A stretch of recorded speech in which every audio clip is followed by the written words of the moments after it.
자, 오늘 저는요, 여러분에게 이런 질문으로 오늘 말씀을 시작해 보고 싶어요. 무엇을 믿으며 살렵니까? 하는 이런 질문입니다. 여러분, 당신은 무엇을 믿고 살고 있습니까? 아마 이런 질문을 사람들에게 던지면 세상 사람들은 뭐라고 하냐면, 뭘 믿어요? 날 믿지. 이렇게 대부분 답변을 합니다.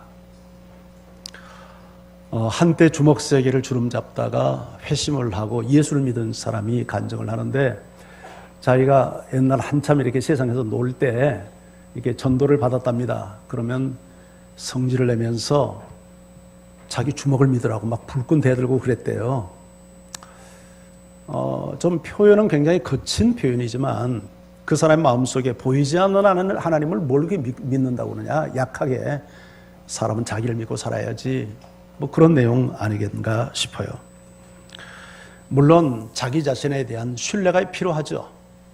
그런데 사실 내 힘을 믿고 산다는 것이 살다 보면 얼마나 어리석고 허망한 것인 것을 깨닫는 것은 그렇게 긴 시간이 필요하지 않습니다. 권력의 힘은 얼마나 대단합니까? 산자도 죽이고 멀쩡한 사람도 죽이는 힘이 권력의 힘이잖아요.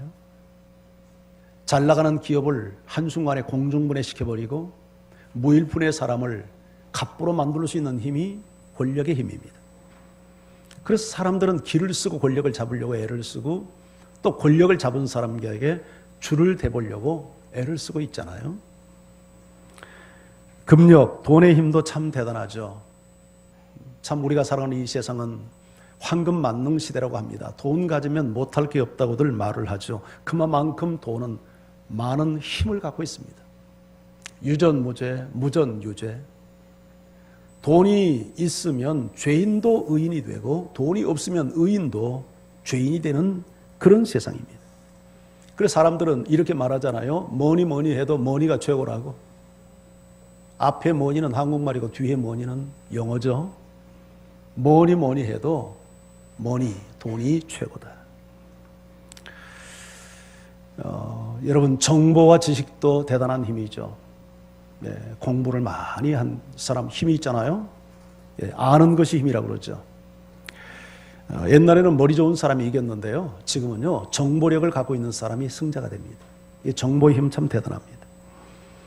인기의 힘도 얼마나 대단한지 모릅니다. 여기서 우리 한국 아이돌 그룹 중에 방탄소년단이라는 노래 그룹이 있는데 7명으로 구성되어 있는데요, 이 친구들의 인기가 얼마나 지금 하늘을 찌르고 있습니다. 하늘을 찔러요. 미국에는 빌보드라고 하는 유명한 음악 잡지가 있는데, 음악 잡지사가 있는데, 이 잡지사에서 전 세계 불려지는 모든 노래들을 조사합니다.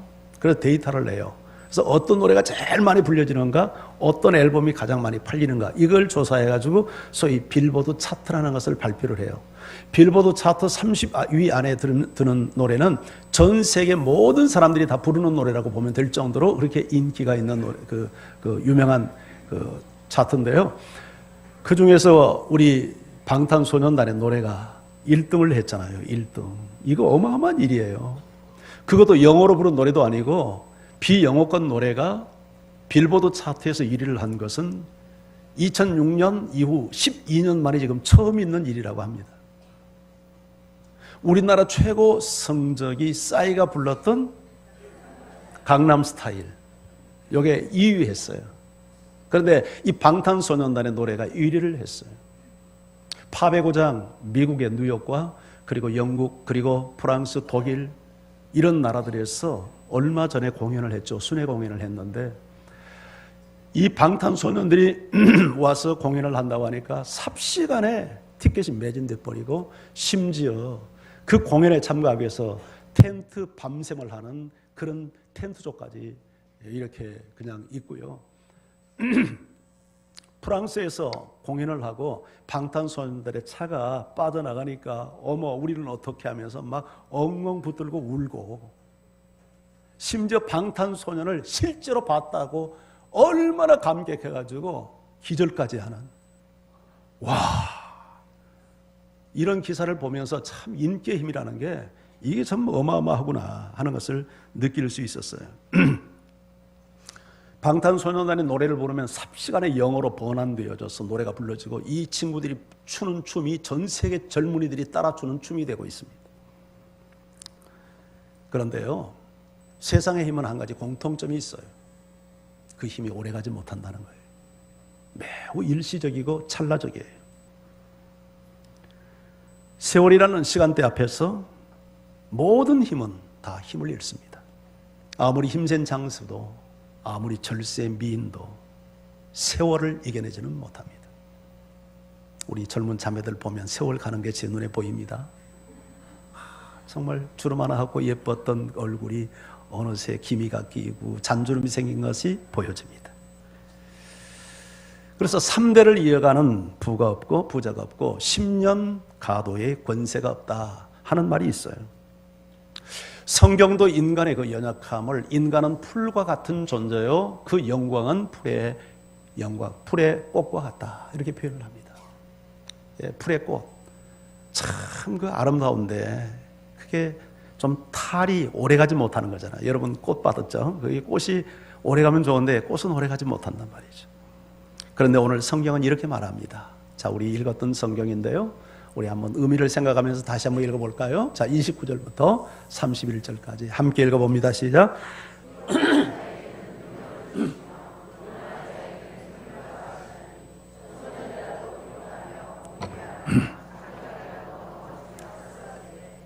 오직 여호와를 앙망하는 자는 새 힘을 얻으리니 독수리 날개치며 올라감 같을 것이요 다른 박질하여도 곤비하지 아니하겠고 걸어가도 피곤하지 아니하리로다. 여호와 하나님은 피곤한 자에게 능력을 주시고 무능한 자에게 힘을 더해 주시는데 어떤 사람에게 주는가? 누구에게 준다고 말합니까? 여호와를 앙망하는 사람. 여호와를 앙망하는 사람에게 하나님은 새 힘을 허락해 주신다고 말합니다.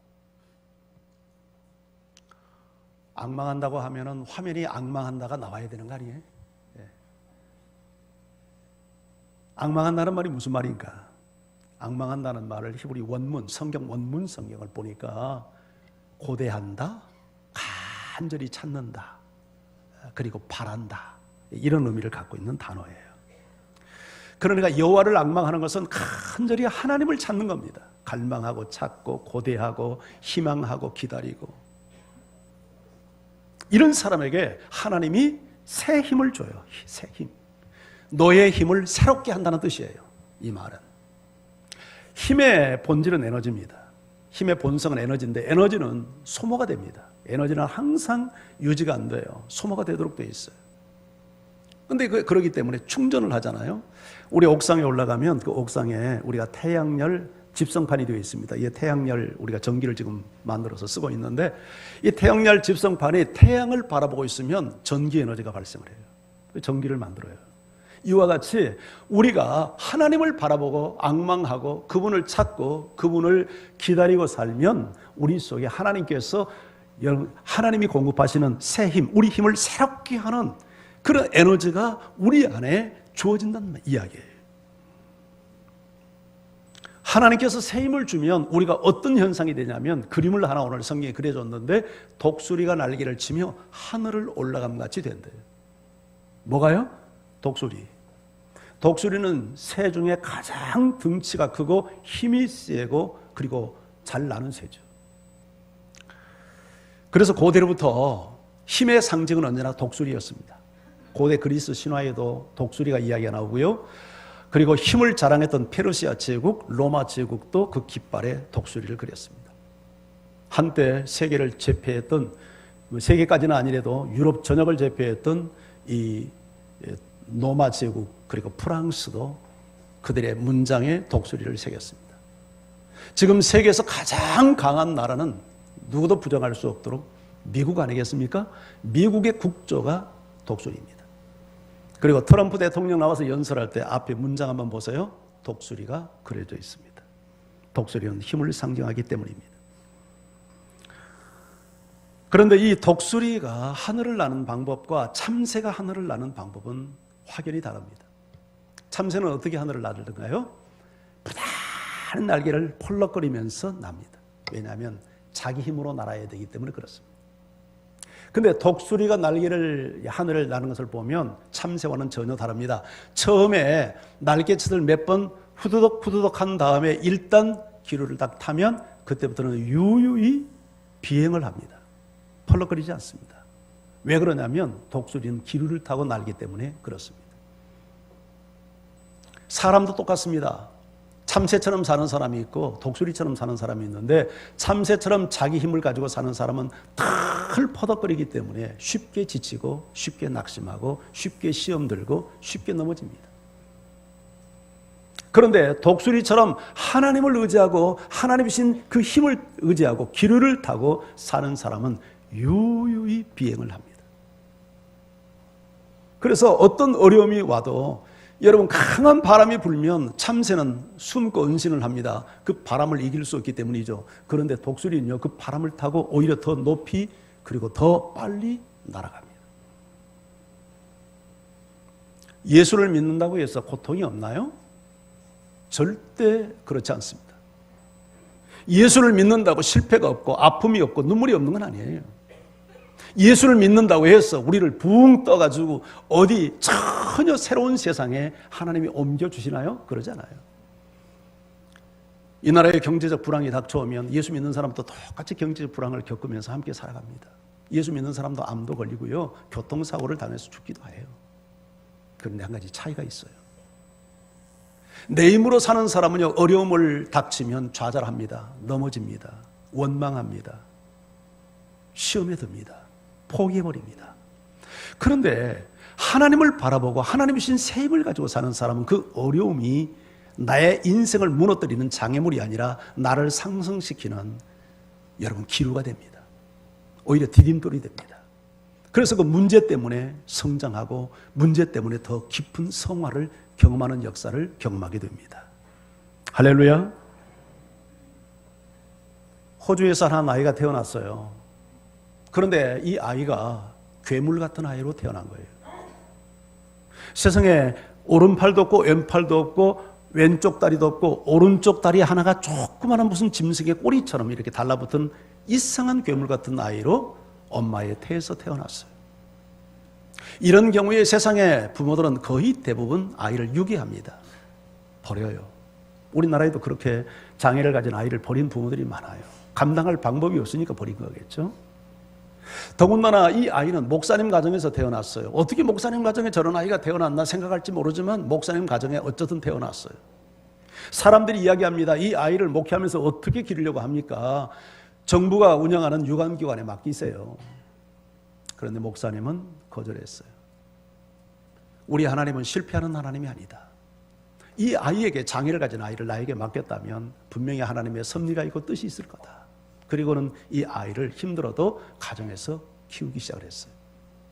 이 아이가 잘 자라가지고 이제 초등학교를 가게 되었는데 예상치 못했던, 예상을 못한 것은 아니지만 문제 하나가 봉착하게 됐습니다. 이 아이가 학교에 들어가서 이제 공부를 하면서 문화적 충격을 받은 거예요. 그동안에는 부모 품 안에서 살면서 이제 자기 보호 아래 세상을 넓게 보지 않았으니까 그게 자기와 타인이 어떻게 다른지를 그렇게 크게 관심 있게 보지 않았는데 학교 가서 다 친구들 보니까 자기와 다 다른 거예요. 그리고 이 부모님이, 목사님이 아이를 학교 보낼 때 장애인 학교에 보내지 않고 정상화 학교에, 비장애인 학교에 보냈어요. 왜냐하면 이 아이가 어차피 살아갈 세상은 장애인들만 모여있는 환경에서 살지 않고 비장애인들이 살아가는 환경에서 살아야 될 아이기 때문에 미리 적응력을 키우기 위해서 이 아이를 비장애인 학교에 보낸 거예요. 근데 가서 보니까 모든 친구들이 자기하고 다 달라요. 오른팔도 있고 왼팔도 있고 다 팔이 다 멀쩡하단 말이죠. 게다가 또 아이들이 놀리지 않겠습니까? 에이, 쟤는 팔이 없어요, 다리가 없어요, 괴물이래요. 이렇게 놀릴 거 아니에요? 그러니까 이런 충격을 견디지 못하고 이 아이가 초등학교 때 2번이나 자살을 시도합니다. 자기 방에서 팔다리도 없는 애가 어떻게 했는지 모르지만 그 욕조에다가 물을 담고 자살하려고 2번이나 시도했는데 다 실패를 했어요. 그러다가 중학교에 들어가게 됐습니다. 중학교 2학년이 됐을 때 어느 기독교 단체에서 운영하는 그 성경 캠프에 이 아이가 참여했습니다. 그리고 거기서 은혜 체험을 했어요. 하나님을 인격적으로 거기서 만난 것입니다.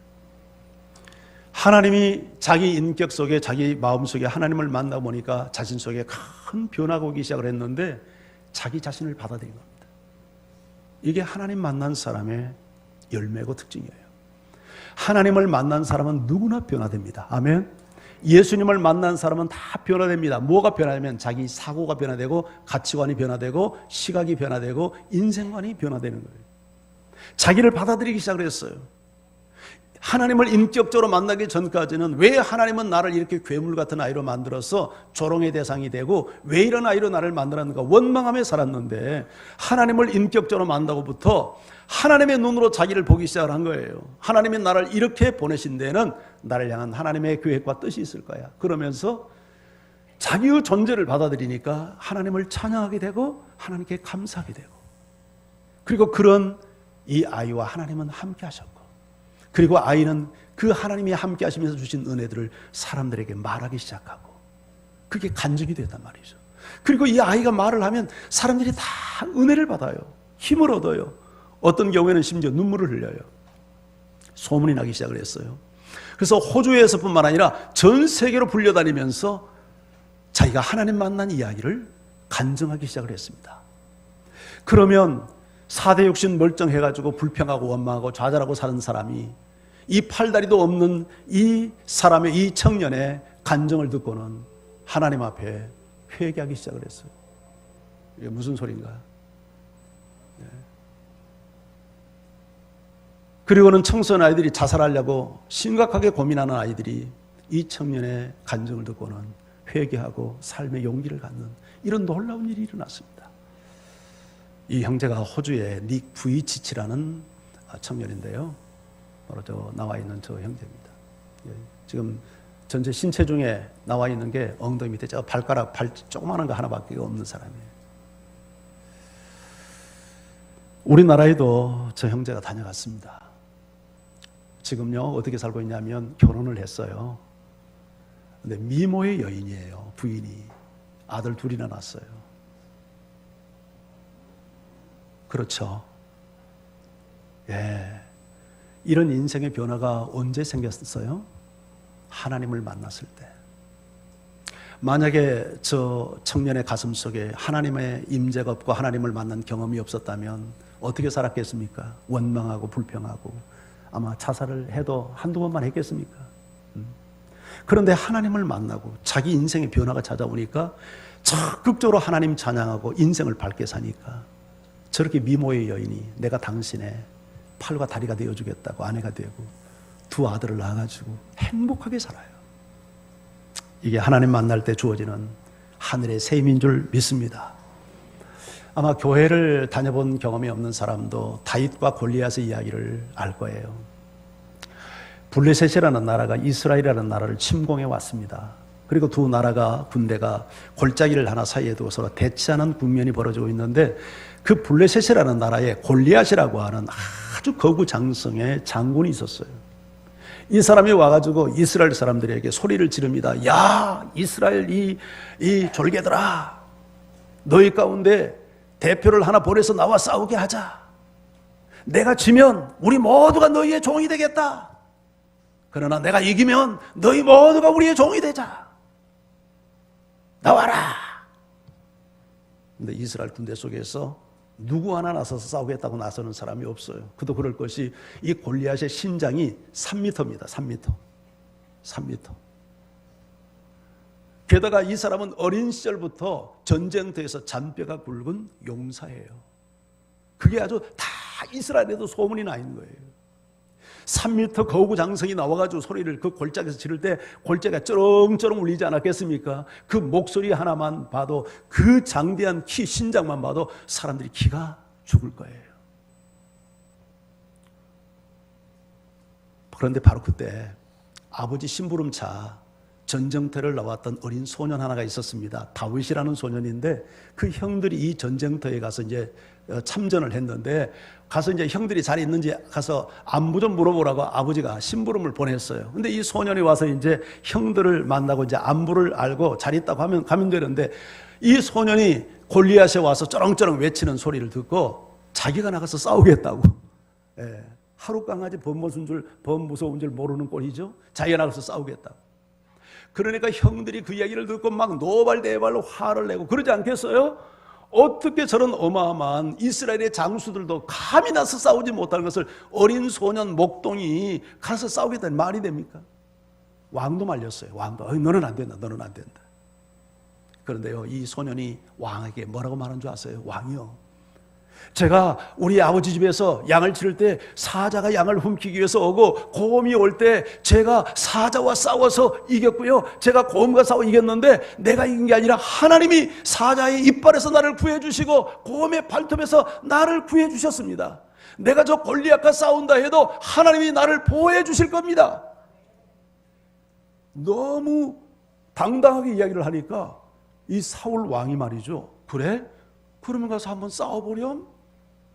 그래서 이 다윗 소년이 골리앗과 싸우기 위해서 나서는데 무기가 칼로 창도 없이 물맷돌 돌멩이 몇 개 주워가지고 물매를 가지고 나섰어요. 그걸 가지고. 그런데 골리앗은 어떤 상태냐면 머리끝에서 발끝까지 갑옷을 입고 큰 방패를 들고 옆구리에 큰 칼을 차고 그리고 손에는 창을 든 이런 무장병사였어요. 여러분, 돌팔매를 든 소년, 그것도 갑옷도 있지 않는 이런 맨몸의 소년과 이런 병사가 싸운다면 그 게임은 뻔한 것 아닙니까? 이거 싸울 필요도 없는 거죠. 그런데 이 소년 다윗이 말이죠, 그 골리앗 앞에 나가면서 이렇게 소리를 지릅니다. 골리앗! 너는 칼과 창을 가지고 나에게 나오지만 나는 만군의 여호와의 가지고 너에게 나가노라. 제가 지금 감기가 좀 걸려서 여기서 목소리가 잘 나와야 되는데 이게 약간 김이 샜죠? 네, 다시 할게요. 너는 창과 겁을 가지고 나오지만 나는 만군의 여호와 이름을 가지고 나가노라. 전쟁은 여호와께 속하였나니 하나님께서 너를 내 손에 붙일 거야. 내가 네 목을 베어서 네 몸뚱아리를 새들의 먹이와 들짐승의 먹이로 줄 거야. 그러면서 이 소년이 말이죠, 물맷돌을 팍 돌려가지고 피성 하고 던졌는데 어디에 맞은 줄 아세요?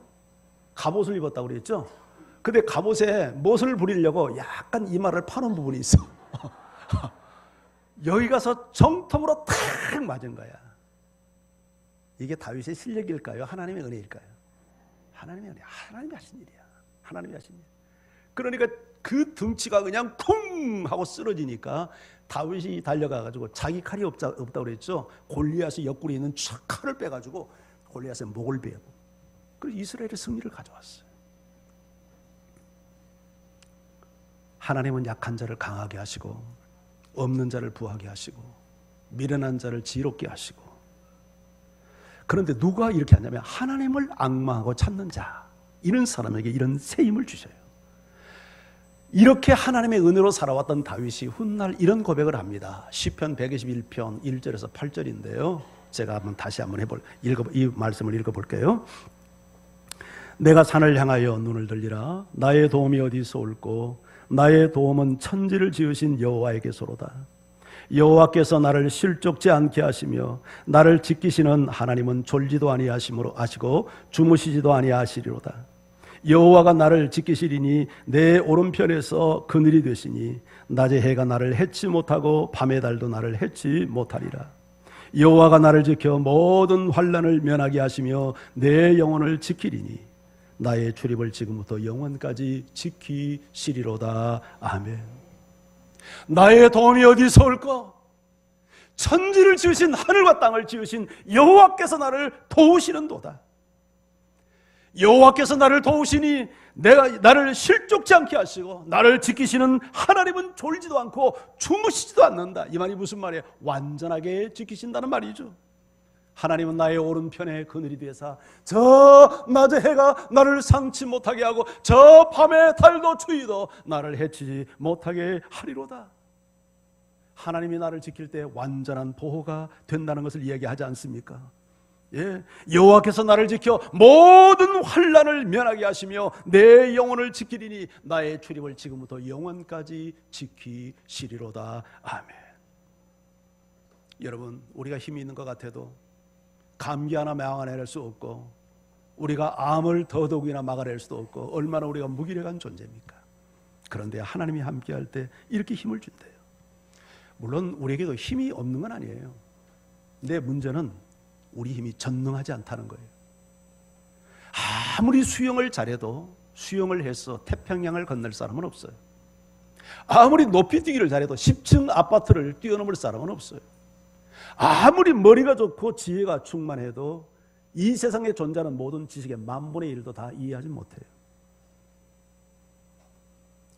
더욱이 성경은 우리 인간의 존재를 깨지기 쉬운 질그릇에 비유하고, 한번 밟으면 찍소리도 못하고 죽는 지렁이에 비유하고 있어요. 그렇게 연약한 존재예요.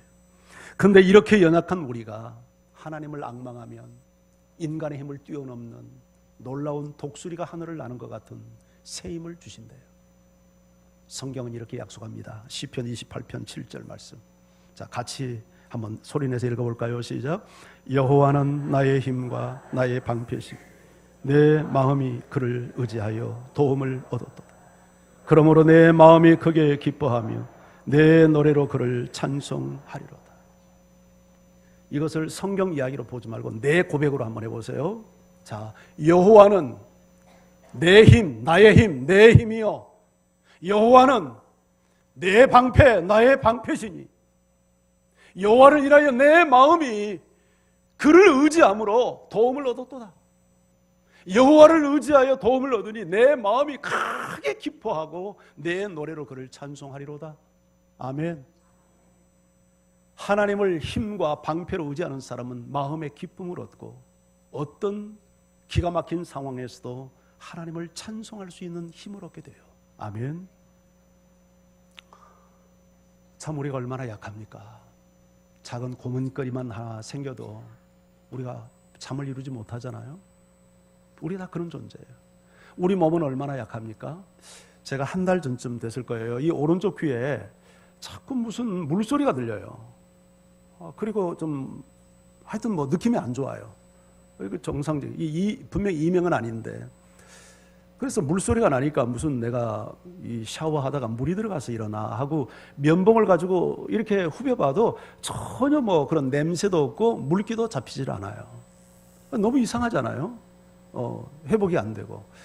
그래서 한 달쯤 이제 좀 그렇게 지나다가 이비인후과를 제가 갔어요. 그러더니 귀 내시경을 딱 해보더니 저 속에 머리카락이 들어있는 거예요. 머리카락 1.5cm짜리 그걸 집게로 의사가 꺼내더라고요. 보여주는 거예요. 이게 들었다.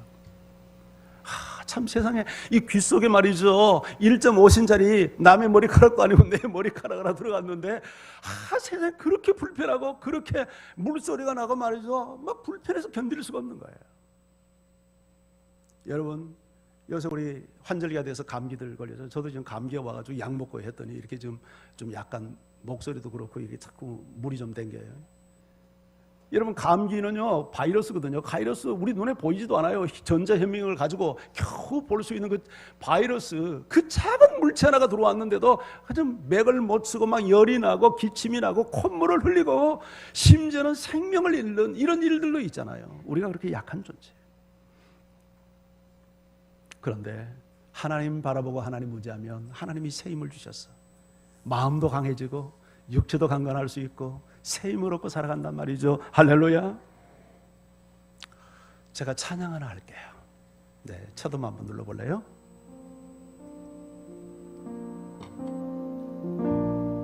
주여, 우린 연약합니다. 우린 오늘을 힘겨워합니다.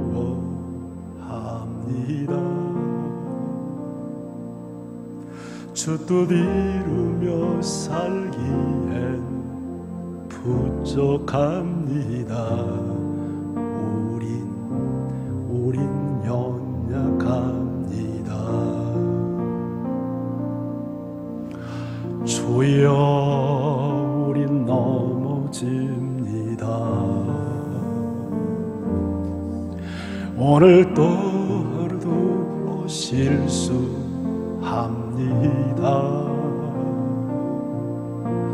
주의 긍휼을 구하는 죄인입니다. 우린 주만 바라봅니다.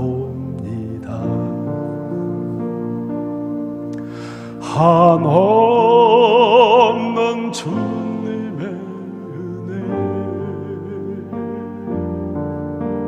온 세상 위에 넘칩니다. 가릴 수 없는 주 영광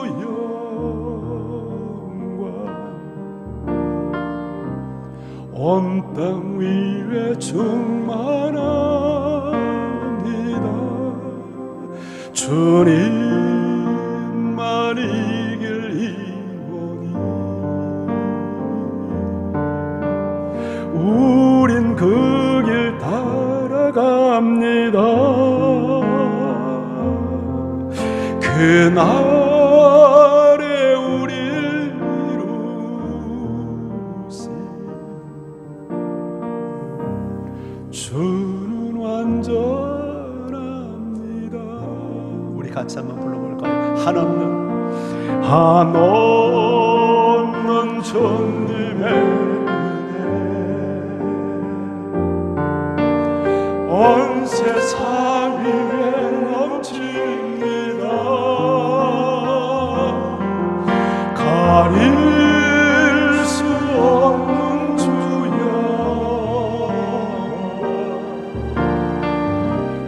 온 땅 위에 충만합니다.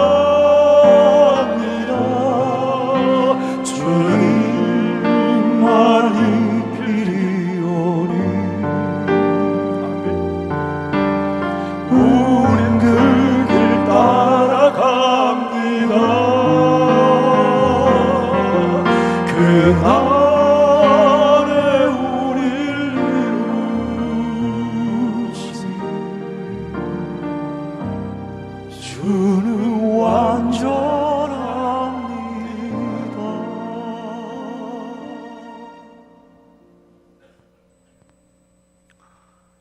그래요. 참 우리는 약해요.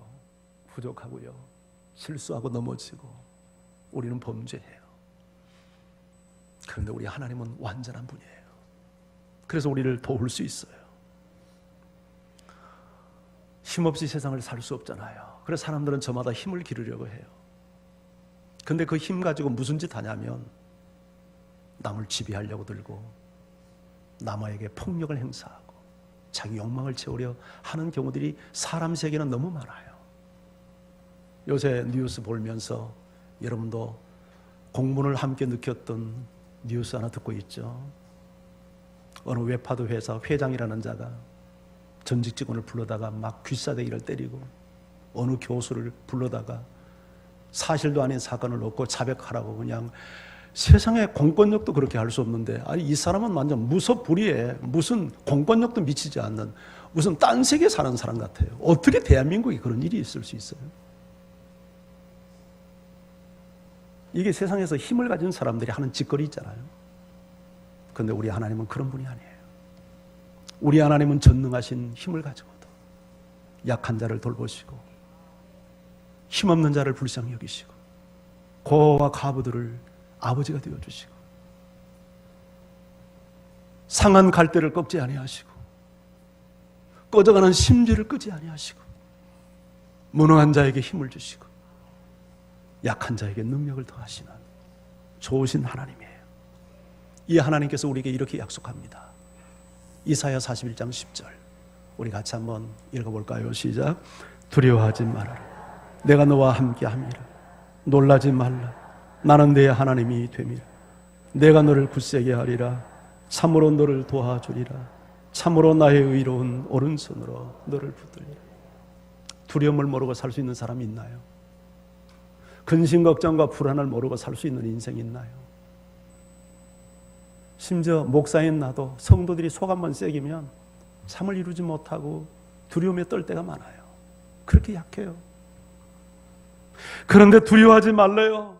왜냐하면 하나님이 함께 하겠대요. 놀라지 말래요. 내가 네 하나님이 되어주겠대요. 너를 굳세게 하고 너를 도와주고 나의 의로운 오른손으로 너를 붙들어 주겠대요. 할렐루야. 진실하신 하나님이, 살아계신 하나님이 두려움에 떨고 있는 당신을 향하여 주신 약속이에요. 여러분, 이 하나님을 앙망하며 살아보지 않겠습니까? 이 하나님 바라보고 살지 않겠습니까?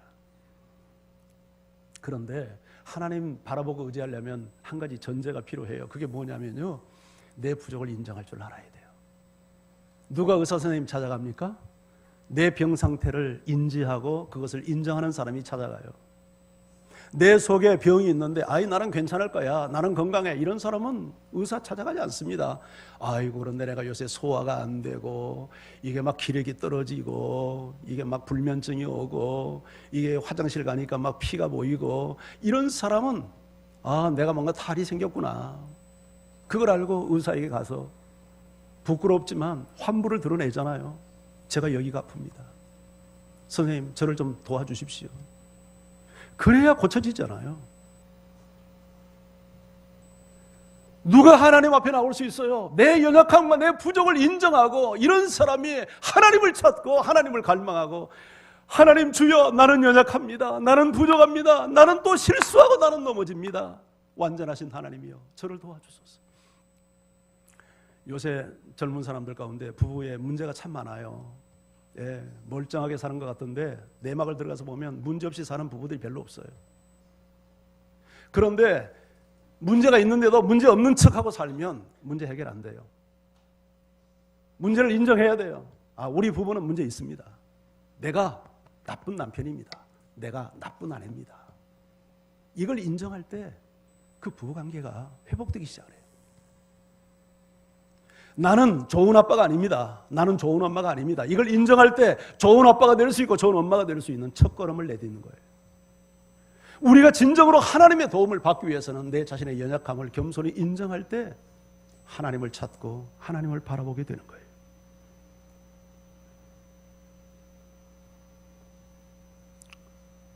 사실 지금까지 내 힘 의지하고 살아왔는데 내가 연약하게 하나님 앞에 나가서 무릎을 꿇는다는 것은 자존심이 허락하지 않을 수도 있어요. 내가 왕이 돼서 내 왕국을 건설한 왕이, 여러분 정말 하나님 앞에 가서 무릎을 꿇고 내 자신의 부족과 연약함을 인정하면서 하나님의 도움을 구한다는 것은 솔직히 자존심이 허락하지 않을 수 있어요. 그래서 많은 사람이 세계 전환점 앞에서 자존심 상해, 무슨 남자가 쪼잔스럽게 교회를 다니고 가서 뭐 하나님께 빌고 이게 뭐 남자가 할 짓이야 해서 나는 그냥 내 길 갈래요, 고집을 씌우는 사람도 없잖아요. 그런데 하나님 앞에 나와서 무릎을 꿇는 것이 정말 자존심 상하는 일입니까? 그것이 굴복하는 일입니까? 그것이 진정으로 사는 길이요, 그것이 생명의 주인을 만나서 도움을 얻는 길이요, 내가 독수리 날개치며 하늘을 올라간 같은 은총을 누리는 길이지, 그게 비굴한 길이고 자존심 상하는 길이 아니란 말이죠. 할렐루야. 인간의 한계점을 겸손히 인정하고 하나님을 받아들일 때 새로운 길이 열리고, 여러분 새로운 삶을 살고 이전까지 경험하지 못했고 상상하지 못했던 새로운 삶의 세계가 열려지는 은총이 나타나는 것입니다. 미국에서 1급 자동차 정비사가 자동차를 몰고 고속도로를 가다가 차 고장으로 멈춰섰어요.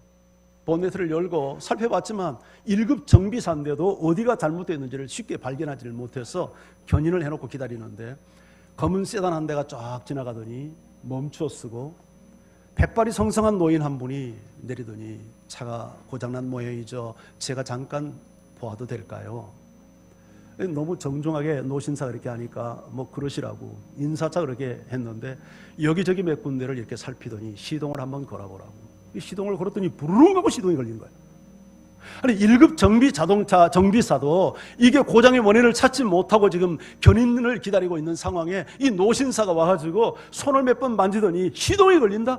얼마나 놀랬겠습니까? 선생님 누구십니까? 노신사가 미소를 지으며 명함 한 장을 내보내는데 그 명함에 헨리 포드. 헨리 포드가 누굽니까? 자동차를 제일 처음 설계했고 만들었던 장본인 아닙니까? 바로 그 어른이었던 거예요.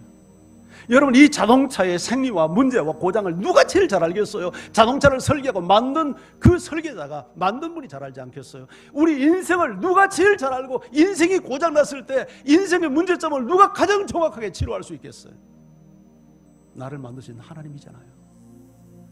그 하나님 앞에 나가는 것이 자존심 상하는 일입니까? 우리 부인들이 어떤 병이 걸렸을 때 의사 앞에 가서 환부를 드러내는 일이 부끄럽고 수치스러운 일일 때가 있지만, 여러분 그러지 않으면 못 고치잖아요. 살려면 나가야 되잖아요. 많은 사람들이 하나님을 오해해요. 하나님을 마치 고속도로에서 위반 차량 붙잡는 교통경찰관으로 생각을 해요. 으스간 곳에 숨어 있다가 딱지 끊는 교통경찰관. 하나님은 어디 숨어 계시다가 내가 잘못하는가 안 하나 보내자 하다가 내가 잘못하면 멱살이 끌고 와서 지옥에 보내는 무서운 재판장으로 하나님을 생각을 해요. 그런데 하나님은 결코 그런 하나님 아니에요. 성경이 말하는 하나님, 적어도 내가 경험했던 하나님은 그런 하나님 아니에요. 물론 하나님에게 공의가 없는 건 아니에요. 그러나 하나님은 공의를 시행하기 전에 먼저 사랑을 베푸시는 하나님, 죄인을 용납하시고 심지어 죄인을 살리기 위해서 당신의 외아들까지 희생시키는 사랑의 하나님이에요. 끝까지 하나님을 거부하는 자에게 심판하시지만, 그러나 그 전에 자비와 공유를 베푸시는 하나님이에요. 누구든지 자신의 부족과 연약함을 인정하고 하나님께 오면 탓하지 않고 받아들이고 용납하시고 용서하시고 회복시키시고 하나님의 자녀를 삼으시는 폭이 넓으신 하나님이세요. 그런데 더욱이 그 하나님이 야, 이 못된 놈아, 이 더러운 놈아, 너 문제 해결하고 와, 그렇게 말씀하지 않아요. 너 술 끊고 담배 끊고 와, 너 관계 다 정리하고 와, 그렇게 말씀하지 않아요.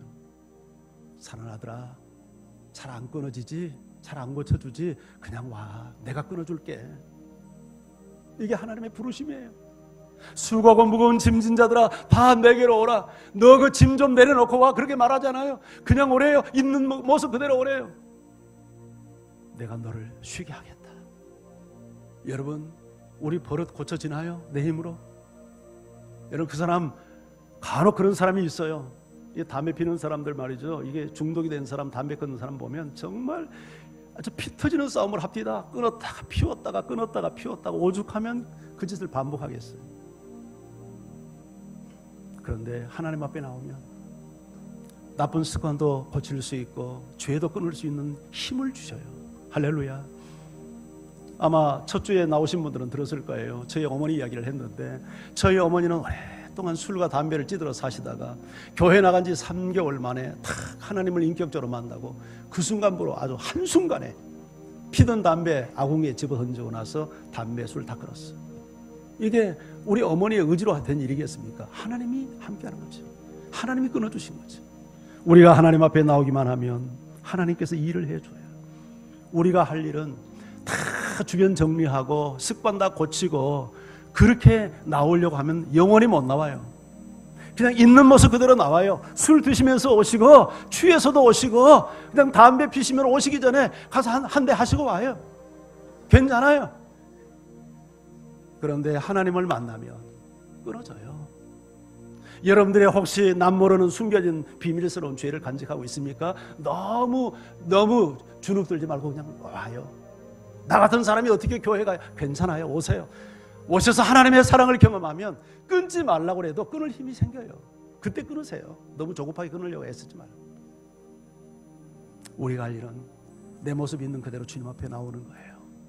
오늘 여러분 모두가 그런 은총을 꼭 누리기를 주의 이름으로 축원합니다. 우리 같이 찬양할까요?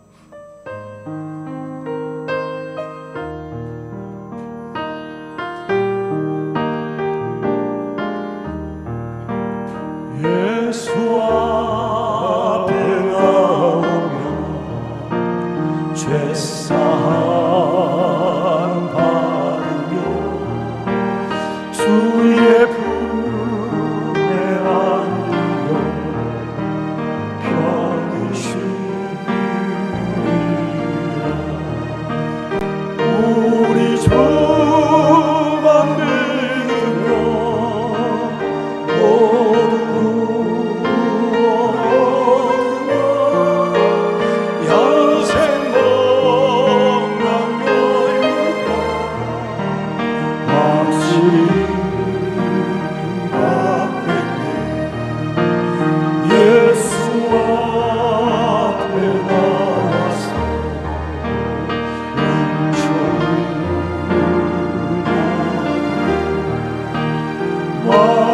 기쁨 넘치며 감사하노라. 우리 주만 믿으며 모두 얻으며 영생과 열과 박수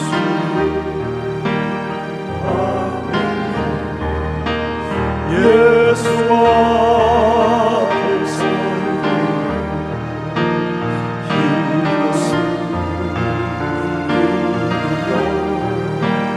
발굽이 나네지 길이 살리라. 우리 주만 믿으며 모두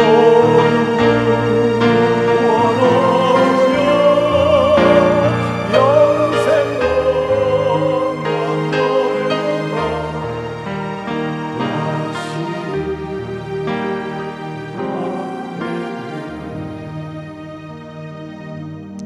시간 우리 다 같이 한번 기도하기를 원합니다. 여러분 다 같이 오늘 저를 따라서 한번 기도해 주시기를 바라요. 하나님 아버지, 저를 하나님 앞에 불러주시니 감사합니다. 이번 새생명 축제에 저를 불러주시고 하나님 말씀을 듣게 하시고 내가 왜 하나님을 믿어야 되는지 알게 하시고 깨닫게 하시고 믿음을 주시니 감사합니다.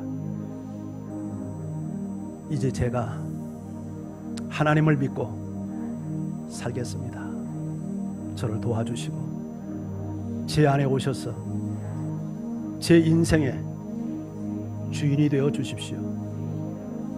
예수님 이름으로 기도하옵나이다. 아멘.